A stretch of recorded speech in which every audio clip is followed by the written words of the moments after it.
Breaking নিউজের দিকে নজর রাখতে হচ্ছে। ফের ক্যাম্পাসে নির্যাতন, এবার জোকা আইআইএম এ তরুণীকে যৌন নির্যাতন, বয়েজ হস্টেলে ডেকে নির্যাতনের অভিযোগ।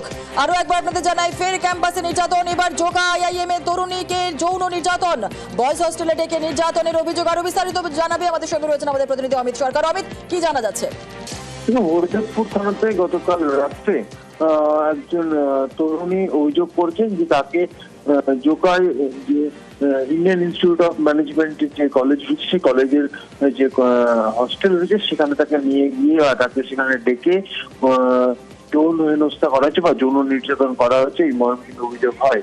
এরপরই এই অভিযোগ পাওয়ার পরই হরিদেবপুর থানার পুলিশ তারা তড়িঘড়ি সেখানে পৌঁছন এবং সেখান থেকে তারা একজন ইতিমধ্যেই আটক করে থানায় নিয়ে জিজ্ঞাসাবাদ করা শুরু করেছে। ঘটনা কি ঘটেছে সব মিলিয়ে কসবা ল কলেজের পর কলকাতা আরো একটি শিক্ষা প্রতিষ্ঠান আইআইএম জোকা, সেখানে কিন্তু এই ধরনের যৌন নির্যাতন বা যৌন হেনস্থার কিন্তু অভিযোগ উঠছে। সমস্তটা কিন্তু জামিন করা হচ্ছে, সমস্ত খতিয়ে রেখে তদন্ত শুরু করেছে হরিদেবপুর থানা। এই ঘটনা কি ঘটেছিল। ধন্যবাদ।